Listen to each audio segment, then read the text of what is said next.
जिंदगी ना मिलेगी दोबारा वो फिल्म है जिसकी किसी से भी बात करोगे तो सब गुण गा देते हैं। फिल्म का आइडिया कि अपने दोस्तों के साथ फॉरेन ट्रिप में जाना काफी लोगों ने स्कूल या कॉलेज के दिनों सोचा रहता ही है, इसलिए काफियों को ये मूवी इंस्टेंटली हिट भी करती है। और मुझे इस आइडिया ने कभी भी ग्रैब नहीं किया। ग्रैब हटाओ, मैं एक्टिवली डिस्पाइस करता हूँ ट्रिप में जाना। मुझे दोस्तों के साथ हैंग आउट करने में मजा आती है, पर जैसे ही ये सब घूमना, ट्रैकिंग या एडवेंचर स्पोर्ट्स रख देंगे, मेरा आलस 110% चला जाता है। और जब किसी मूवी का मेन प्लॉट ही ये आइडिया हो तो अपने आप में इससे भी दूर भागता ही था। अब मैं इसे देख चुका हूँ और मेरे हिसाब से इसमें बॉलीवुड की one of the finest character writing और कैरेक्टर इंटरेक्शंस मौजूद है। अभी भी मुझे ट्रिप प्लानिंग और खासकर के एडवेंचर स्पोर्ट्स वाले जितने भी सीन है वो सारे अंडरवेलमिंग भी नहीं कह सकता हूँ, आउटराइट बोरिंग लगे। इसमें मूवी की कोई गलती नहीं है, मेरी प्रेफरेंस ही नहीं है वो चीज। जैसे ही वो स्कूबा डाइविंग, टमाटर फेंकना और स्काई डाइविंग वाले सीन आए थे, मैं काफी खुश था कि मेरे पास उन्हें फॉरवर्ड करने की ताकत थी। तो मैंने मूवी के बेस प्लॉट लाइन को ही उठा के फेंक दिया है और अब जो बचा है वो सब का सब इसे मेरे लिए खूबसूरत बनाता है। और उनमें से भी मैं अगर किसी एक को सबसे ऊंचे स्तर पे रखूंगा तो इन तीनों कैरेक्टर्स का बस बैठ के बतियाना। हर सीन इन तीनों की एक पर्सनैलिटी के हिस्से को डेवलप करता है और उसके कारण तीनों के बीच क्या रिलेशनशिप है वो हम व्यूवर्स को और डेप्थ में पता चलती है। जैसे पहले मीट में हमें दिखा दी जाता है कि जब फरहान अख्तर एंट्री करता है तो अभय देओल खड़ा हो जाता है, लेकिन ऋतिक रोशन के एक्सप्रेशंस रिस्ट्रेंट रहते हैं और बाद में फरहान भी उसे ग्रीट करने से पहले एक ऑकवर्ड स्माइल देता है। तो ऑब्वियसली इन दोनों के बीच कुछ हिस्ट्री है। पूरा का पूरा श्रेय यहाँ पे इन एक्टर्स और ऑब्वियसली शॉर्ट चॉइस पे जाता है कि कितना क्लियरली सब कन्वे हो गया है। इनके बीच का दूसरा सीन मेरा फेवरेट है। अभय देओल ने ऋतिक रोशन से अपनी मंगेतर के लिए एक ब्रांडेड बैग मंगाया था और फिर यहाँ पे डायलॉग सुनो।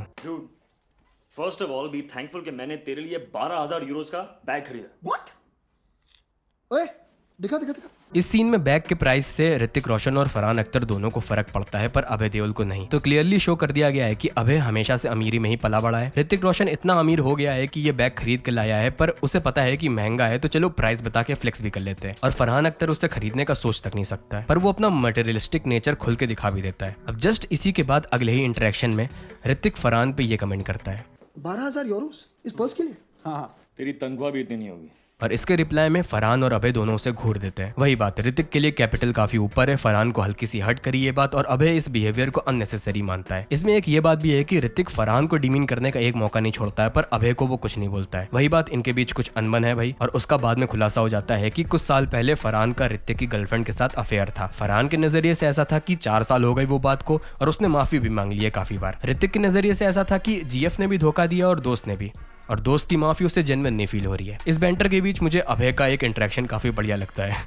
If there's a problem, then deal with it like adults. तू क्या जज बन रहा है? और कौन है यहाँ पे? इतनी सही बात थी कि और कौन है यहाँ पे जो लड़ाई को रोके भला। धाका डायलॉग था। अब जैसे ऋतिक भैया हमारे पैसों को फ्लेक्स करते हैं, फरहान भैया को कुड़न रहती है, वैसे ही ये डायनेमिक पूरी पलट जाती है जब भी लड़कियों की बात आती है, क्योंकि फरहान भैया हमारे फ्लर्टिंग स्किल्स में भयानक कैरिस्मेटिक है और ऋतिक हल्का हल्का इस बात से खुन्नस में रहता है। कितनी वियर्ड बात है कि ऋतिक रोशन जैसे चेहरे रखने वाले इंसान में ऐसी इनसिक्योरिटी होगी। कुल मिला के समझ आता है कि दोनों कैरेक्टर्स मर्द जात के स्टीरियोटाइप की दो सबसे अहम योग्यता, नोट छापना और लड़कीबाजी में अलग अलग उत्तीर्ण है। हमारा तीसरा कैरेक्टर अभय को इन दोनों से इतना फर्क नहीं पड़ता है, क्योंकि पैसा उसके पास हमेशा से था और भैया की एंगेजमेंट हो चुकी है, अब शादी भी करीबी है, तो इसे मस्तीखोर बनाया गया है। इसे बिल्कुल तुच्छ कारनामे करने में बड़ी मजा आती है। प्रैंक्स ऐसे करता है जैसे बहुत बड़ा मास्टरमाइंड हो। तो तीनों कैरेक्टर्स ऐसे बढ़ते हैं कि रिस्पॉन्सिबिलिटी की बात आएगी तो अभय और ऋतिक एक तरफ हो जाते हैं, मस्तीखोरी की बात आएगी तो अभय और फरहान एक तरफ हो जाते हैं, और जब सोशल हायरार्की की बात आती है तो फरहान और ऋतिक के बीच टेंशन रहती है। इस कारण तुम इन तीनों के बीच कोई भी सीन उठा के देख लो, कुछ ना कुछ टेंशन, फन और साइकोलॉजिकल एंगेजमेंट मिलेगा ही मिलेगा। इस फिल्म में की ऑब्जेक्ट्स को लेकर काफी क्लेवर स्टोरी टेलिंग के साथ जोक किया गया है। जैसे शुरुआत के एक सीन में मजाक मजाक में फरहान ऋतिक का फोन खाई में फेंक देता है और बाद में उसे ऐसा फोन दिलाता है। ये सीन मेरा काफी फेवरेट है, खासकर अभय देओल का रिएक्शन यहाँ पे। अब बस भी करो यार तुम दोनों। Look at this. What's wrong with him? What's wrong with you? It's funny. उसको मना भी करना चाहता है पर हंसी भी आ ही रही है। और बाद में एक सीन में ऋतिक भूल के यही फोन कैटरीना कैफ के सामने निकाल देता है। तो ये एक ऑब्जेक्ट के कारण scene to scene naturally comedy develop हो रही है।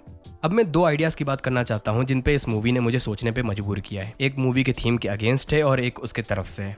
तो पहले अगेंस्ट पे जाते हैं। ये फिल्म एक वो आइडिया काफी फेस पे रखती है कि live like there is no tomorrow, like title ही जिंदगी ना मिलेगी दोबारा है तो आज ही जी लेते हैं सब। तो मुझे समझ तो आता ही है कि ये सारी मूवीज क्या बताना चाहती है कि लाइफ की भागदौड़ में हम खुद को लेजर टाइम देना भूल जाते हैं। पर मुझे इस विचारधारा को ज्यादातर फिल्म में जिस तरह से दिखाते हैं वो इतना रिलेटेबल नहीं लगता है। मैं मस्ती और फ्रीडम को जिंदगी का हिस्सा मानता हूँ, पर मैं रेपिटेटिव और मंडेन को भी जिंदगी का हिस्सा मानता हूँ। उल्टा मैं इन्हें काफी बड़ा हिस्सा मानता हूँ। इस फिल्म के कई सीन्स में ट्रिप और वेकेशन को ग्लोरीफाई करा गया है कि अरे यार अब ये खत्म, दोबारा नॉर्मल रूटीन में वापस जाना पड़ेगा। But normal routine is the life. You can tweak some parts of it या फिर टाइम टू टाइम नई चीजें करके खुद की क्यूरियोसिटी सेटिस्फाई कर सकते हैं, पर जब तक कि रोजमर्रा से तुम्हें दिक्कत होगी तब तक तुम्हें लाइफ से दिक्कत होगी। अब उसके लिए तुम चाहे जितने ट्रिप्स वेकेशन से घूम के आ जाओ, वापस लौटते ही अगर डिप्रेशन चालू हो रहा है तो there is something internally wrong about it, जिस पे ध्यान नहीं दिया जा रहा है। और ये बात ऋतिक रोशन करता भी है कि अब वापस जाके दोबारा बोरिंग लाइफ जीनी पड़ेगी। इसलिए मुझे फिल्म की एंडिंग भी उस लेवल पे रिलेट नहीं हुई कि वो बुल वाले स्पोर्ट्स में हिस्सा लेने के बाद कैरेक्टर्स को कथारसिस फील हुआ है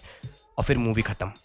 Like there is something deep about it. According to me, catharsis की फीलिंग सबसे easy to produce होती है in stories and even in real life. And it doesn't actually help जब तुम दोबारा मंडेन में वापस लौटोगे या लौटोगी, क्योंकि भूल जाएंगे उस फीलिंग को थोड़े दिन बाद। हेल्प वही करता है जब तुमने काफी बार चीजों को कन्फ्रंट करके उसे हैबिचुअल बना दिया है। अब वो चीज जो इस फिल्म का सबसे स्ट्रॉन्गेस्ट एलिमेंट है मेरे हिसाब से, कि किस तरह से लड़कों के फ्रेंड सर्कल की डायनेमिक को एक्सप्लोर करा गया है। तुम इनके सारे सीन्स को देख लो, ये तीनों दुनिया भर की बातें कर लेंगे, पर जो इनके मन के अंदर सबसे जरूरी मुद्दा है उससे जितना हो सके उतना दूर, या अगर कोई उस तरफ जाने की कोशिश कर रहा है तो अटेंशन डाइवर्ट करने की पूरी तथा लगा देंगे। और ये चीज हम लड़कों में सच में एक अनस्पोकन रूल होता है कि कभी भी खुद को वल्नरेबल ना करो, अपना सोशल हायरार्की बरकरार रखो, चाहे अगला तुम्हारा सबसे जिगरी दोस्ती क्यों ना हो। तो हाँ, इन तीनों के बीच के सारे सीन्स एंगेजिंग, फन और टेंशन फिल्ड होते हैं, पर असलियत में उनमें से कोई भी जेन्युइन और ऑथेंटिक नहीं है। और जैसे ही तीनों अलग अलग होते हैं, वो इन तीनों का सबसे ऑनेस्ट सीन था। और ये एस्पेक्ट इस फिल्म ने काफी सिंसियरली एक्सप्लोर भी किया है, जो कि मुझे काफी ज्यादा बढ़िया लगा है। अब यहाँ पे मैं एक वो मजाक करना चाहूंगा कि लड़कियों के साथ अकेले होने पे तीनों अपना सोशल मास्क हटाने में काफी कंफर्टेबल हो गए थे, इसलिए काफी लड़के दूसरे लड़कों से कहते हैं कि तुम्हें जिंदगी में फेमिनिन एनर्जी की जरूरत है। इस फिल्म ने वो चीज दिखाई है, हाँ, पर मुझे ये आइडिया थोड़ा कमजोर लगता है, क्योंकि भाई अगर कोई गम में है तो तुम चाहते हो कि वो एक रिलेशनशिप चालू कर ले जिससे अगली या अगला उसके इमोशंस को रेगुलेट करे बैठ के। तो ये पूरी सोच ही बड़ी अजीब सी है। मुझे रियल लाइफ में अपने दोस्तों के सामने वल्नरेबल होने में कोई दिक्कत नहीं होती है, पर there is a part of me too जिसे अपने एक्शंस को एक्सप्लेन करने की ज्यादा इच्छा नहीं होती है। समझ गए तो समझ गए, वरना हाँ ठीक। पर मैं ये भी समझ सकता हूँ कि लड़के क्यों नहीं होना चाहते ऐसा, क्योंकि बाकी लोग तुम्हें मॉक करेंगे। मॉडर्न इंटरनेट कल्चर के कारण काफी लोगों में अब इतनी समझ आ गई है कि boys can show emotions too, लेकिन स्टिल मॉकिंग भी बरकरार है ही। उसके बाद सिर्फ इतना ही नहीं है कि ये डर की वजह से ही हम ऐसा कर रहे हैं, दूसरी एक और वजह ये भी है कि हम दूसरे पे अपना गम थोपना नहीं चाहते। दोस्तों से मिलने आए तो फन करने आए, वहां पे यूजुअल डायनेमिक तोड़ के सीन को खराब करने से कतरना बिल्कुल अंडरस्टैंडेबल थॉट है। और रही बात इमोशंस की, तो काफी लड़के इस बात को सुन के इतना ज्यादा इमोशनल हो गए हैं कि उनमें रिस्ट्रेंट नहीं रहा है कि कहाँ पे शो करना है और कहाँ पे वो इतना शो करे दे रहे हैं कि किसी दूसरे पे ही पूरा का पूरा डिपेंडेंट हो गए हैं। क्योंकि boys can show emotions too से ये अच्छे से समझ आता है सबको कि ओके, मैं अपने इमोशंस की बात कर सकता हूँ, पर ये समझना कठिन है कि क्या मैं दूसरों के इमोशंस को भी समझ सकता हूँ, और उसके बाद ये दोनों को इस लेवल पे बैलेंस कर दूं कि कहीं से भी किसी को भी एग्जॉस्ट ना फील हो। मेरे हिसाब से दैट्स द रियल परस्यूट। बाकी मैं खुद हैरान हूँ कि इस फिल्म की बात करते हुए हम लोग इधर कैसे आ गए, लेकिन सच में इस मूवी ने मुझे ये सब सोचने पे जेन्युइनली मजबूर किया है,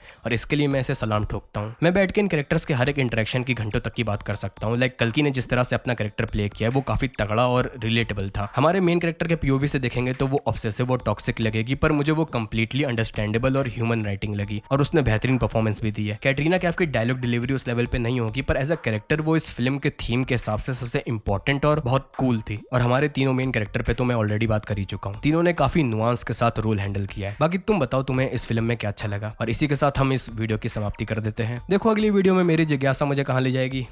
अभी के लिए